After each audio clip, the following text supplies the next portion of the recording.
Mr. Arora for joining these conversations with the machinist. I am Rahul Kamath, editor B2B division, Worldwide Media with the Times of India Group, and I head the Machinist and the ET Polymers magazine. So welcome on this conversation with the machinist again. Thank you, Rahul. Glad to connect. Yeah. So, Mr. Arora, there is a growing need of IoT in the space of manufacturing. So, if we talk about India as a whole, where does it stand as a country? Have we already begun by adopting the IoTs in manufacturing, and especially when I'm talking about the MSMEs? Are they equipped? Are they ready to have that kind of change or that kind of a mindset to adopt this IoT? Yeah. So, Rahul, the shift that we are seeing, especially in the digital adoption, and when we talk specifically around IoT, there has been a significant movement in the last 2 to 3 years. In the industrial segment, broadly, if we see, there is a lot of upskilling that is also happening, as well as the new technology adoption rate is increasing significantly. More and more CXOs are now focused, or rather, I'll also say because of the COVID, also the things post COVID have accelerated the need for the technology adoption at a faster rate. Probably what I believe is the entire thing has been accelerated or pulled ahead by about 5 years or so. And given that there are a lot of initiatives also being provided by the government and the industry bodies as well, which has also led to the acceleration of the adoption of the technologies. And if we takes around the specifically around the IoT, there are broadly two or three things which we are seeing as a broad trend in terms of adoption. One is the evolving need for ensuring the productivity, right? Be it the man, material, or the machine, right? So extracting the most efficient way to utilize the resources. As India is a very frugal market, uh, everybody is looking in for the return on the smallest of the investments and reducing the non-value adding activities in the process. So digital is definitely benefiting that. Second is the safety and security, and that is very important for the people when we say, which is helping in a lot of connected worker or connected operations type of environments where industry is focusing on, which is yielding not just the benefits for the worker safety, but also ensuring the productivity. So these two things get very closely tied. And then it's about getting these unified insights, which is ensuring the operations run smoothly, connecting all the man, material, machine pieces together, how the execs are able to run the operations and take business decisions. So that's the shift that is happening over the period of time. Okay, that's great answer. In fact, some of the answers are very in line with the recent events that we have done.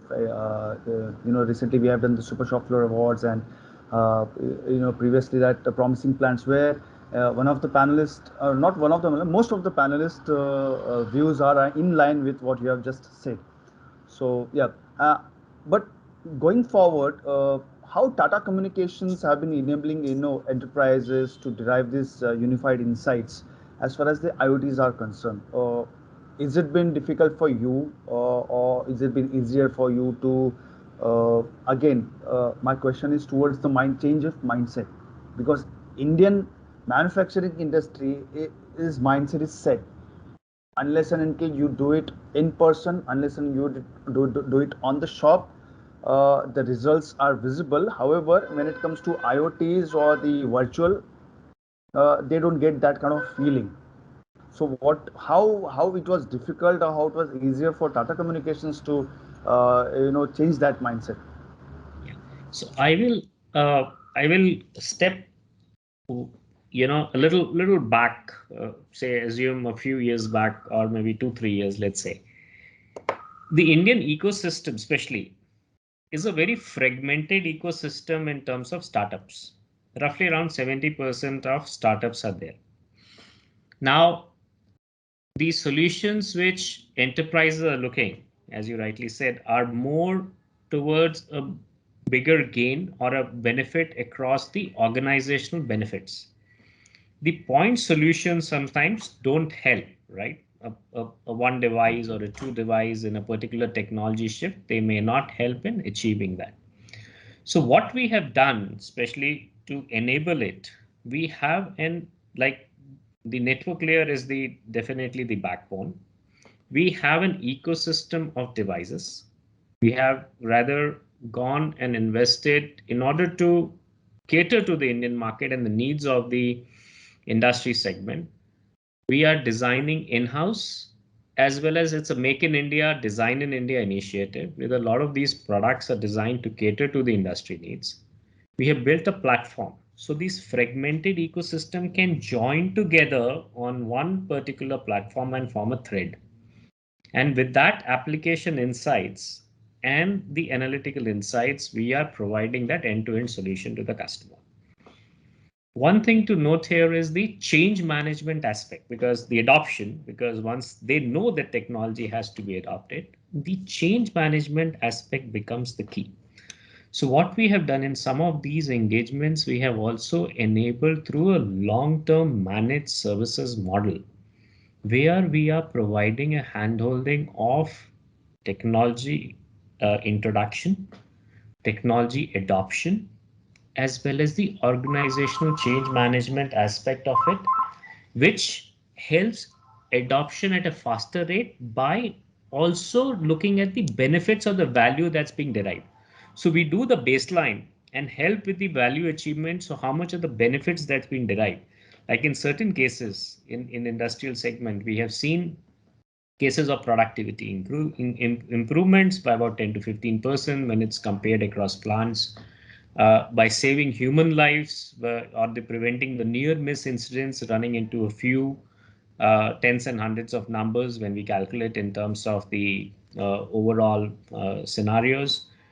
We have also seen in terms of the insights to help in efficient decision making, how a optimization, say, of a portfolio or optimization of a process can take place by getting these digital insights.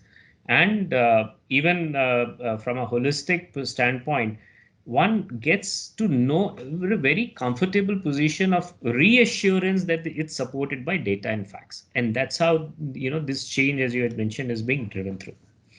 And we are supporting with a complete stack of the solution, not just one particular device or an application layer or maybe a network layer. We provide a complete suite of it, and that too made in India.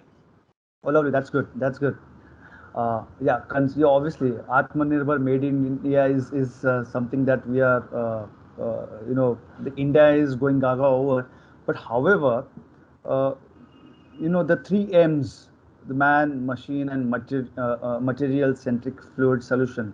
So how these are changing the productivity, the manufacturing productivity? Because okay, fine, we have IoTs, we have those solutions, but is it giving a boost to the productivity? Is my cost of operation is going down because of those solutions? So how Tata Communication is helping in terms of these aspects? Right. So there are a number of solutions around IoT which we have implemented at scale across multiple industries and across multiple enterprises. So what we have seen, the improvement in productivity or efficiency can directly be measured in terms of cost, or in terms of time saved, or in terms of the non-value adding time reduction. So that you mean to say in terms of man hour saving, you mean to say in terms of when it comes to machines, so it's a turnaround time, and in terms of Productivity. material, in terms of you say about the supply chain, right? Supply chain. Yes. So all three, I'll take one by one example, like in man in productivity, as well as safety, that is in man covered together. So productivity is looked at a holistic aspect of a person's, say, presence at a particular work environment, in an industrial environment, at a particular workstation, out of the dedicated hours, how many hours he is dedicating on the equipment, and within that particular his work area, what percentage of the time he is devoting on the productive time on the equipment. So that is one way of measuring we are doing it. And then we are comparing it across multiple workstations, multiple plants, as well as across industries, and getting that benchmark on how this productivity can increase and what are the reasons behind that. So that is one way when we look from a man perspective. From a material perspective, we have solutions related to asset tracking and asset management. And also it includes portions of utility management also, because those are assets, and it comes under, say, utilization of consumable stuff also, because that includes uh, uh, water, gas, electricity consumption within the plant as well. So it's a complete holistic thing. Large assets, the movement of WIP, work in process inventory, raw material inventory, as well as the finished goods inventory, we are providing a solution end to end by tying through various asset management solutions, where these are linked not just by the device layer, but with the application as well as the analytical engine to give a complete holistic insight. So one is able to reduce the inventory holding cost. One is able to reduce the transit and the logistic cost, as well as the wait time, especially when we say the plant enterprise premises may have a restriction on movement of goods. So until unless that particular thing is yard is cleared, the messaging has to relay back to the supply chain in order to when to ship or when to take the dispatch. So all those threads are very, very closely tied in this particular example. And in utilities, example is like the consumption of, say, any particular fuel, particular fluid or water. So that is actually, or gas, all these are actually linked to the plant consumption, and comparative study on the analytics on, the pattern, consumption pattern with respect to the productive output is measured. And we covered man, machine, equipment, asset, and the material, which is to the asset management. So all three, when looked together, right, it gives an integrated view, which is in terms of overall plant operations, the productivity, the cost reduction, as well as non-value adding time reduction, wait time reduction of the finished goods, inventories, or the material which is there. So all these pieces are the different value levers by which we give a complete holistic value driven insight to the organizations. That sounds good, but one of the biggest challenges when it comes to IoT or the Industry 4.0 or AI, all this intelligence or all these aspects are, even though it is all connected, it's a chain reaction where you, as you rightly said, it's connected with all those small threads. The security is one of the challenges that each, no matter how best is the solution, the chances are it's getting, what you say, threatened by the cyber security is more. So how are you addressing that concerns also? Because for a smaller unit to put so much of effort, get IoTs in place, get those AIs in place. However, if anything goes wrong, the entire data is out on the display. So Yes. how are you addressing that challenge?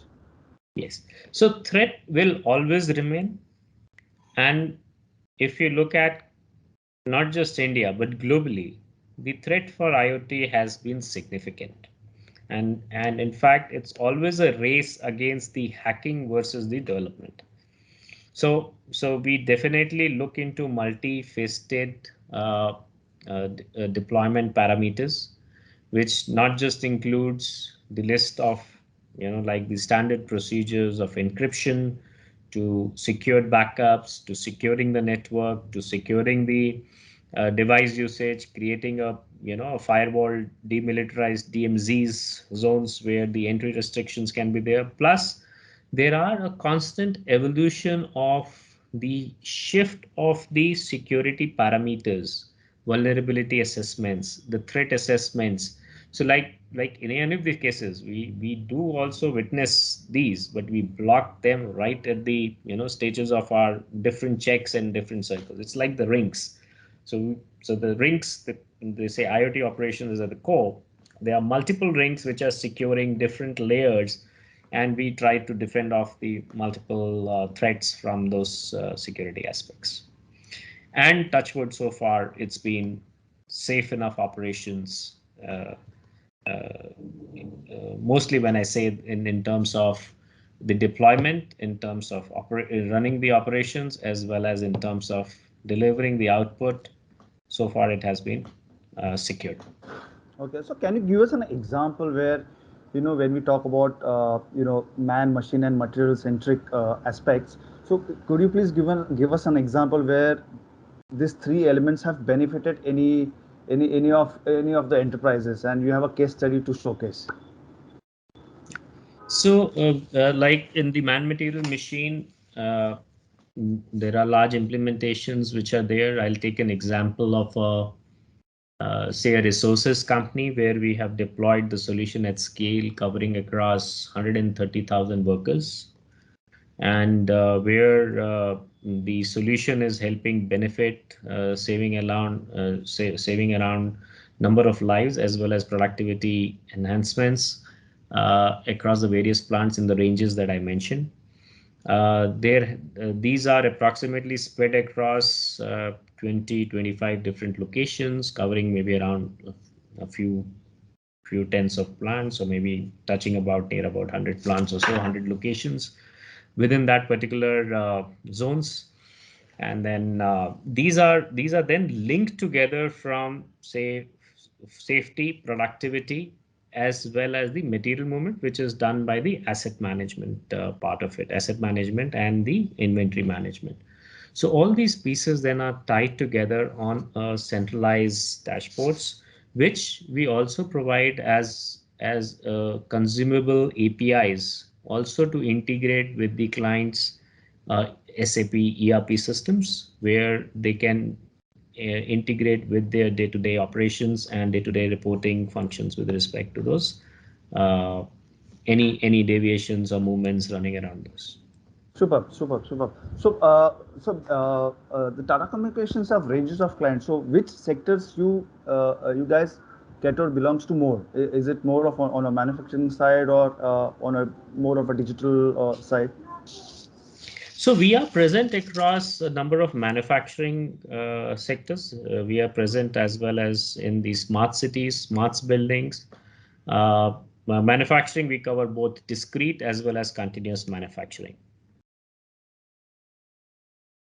Now, lastly, let me have you responding on this. How manufacturing companies are adopting these IoT technologies. I guess you have covered some of the part in the beginning, but can I have the elaborate one? Yeah. So the adoption has been at a very fast pace. The India enterprise IoT market is about approximately 36,000 crores as on 2020, and is expected to grow at about 8 to 9% CAGR to reach about 46,000 crore by 2023. And if you look at it, it consists of multiple pieces, and where probably the device is forming about 42%, 40 to 42% of that particular share, followed by say around 6% maybe around the application, around the network, and then the services. Basically, this is how you run, as one of your previous questions was there, how the adoption takes place, how do you run it, how do you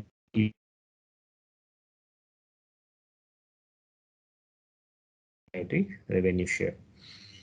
This is at a global aspect when you look at the market per se, when these are external researchers which are talking about the industry as a whole.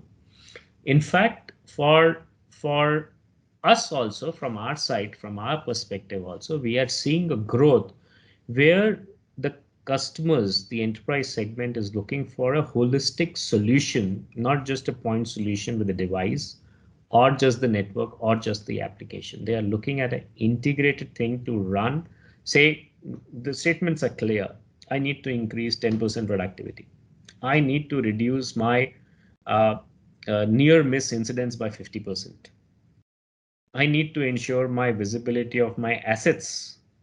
During the annual audit, I need not go physically. I need to get the pulse where I can know where these assets are geographically dispersed and where they are located, even if they are in movement during that period. For an audit, I know where they are digitally, and I can at the touch of a button, I can get the information.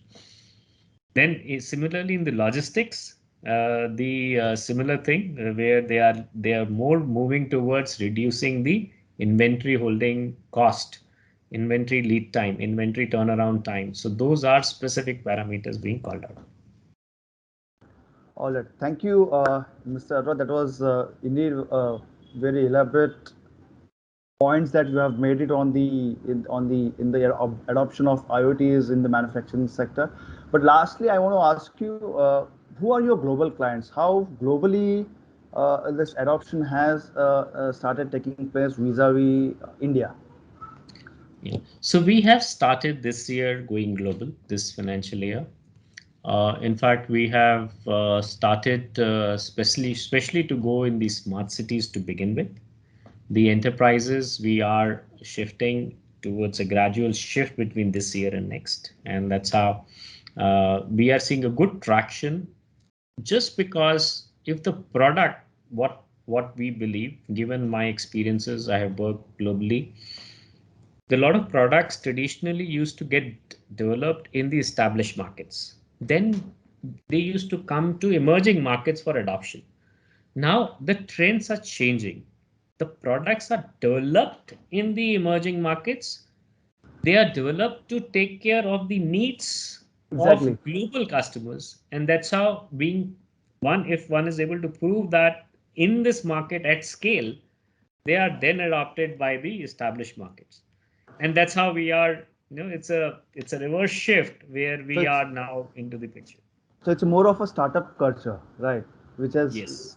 as you know, India is a startup hub. So all the emerging trends or anything is happening, it's happening in India, and then it is getting replicated or been implemented in the emerging markets, Established markets, yes. established market. Right, right, right. Yes, yes, All right. absolutely.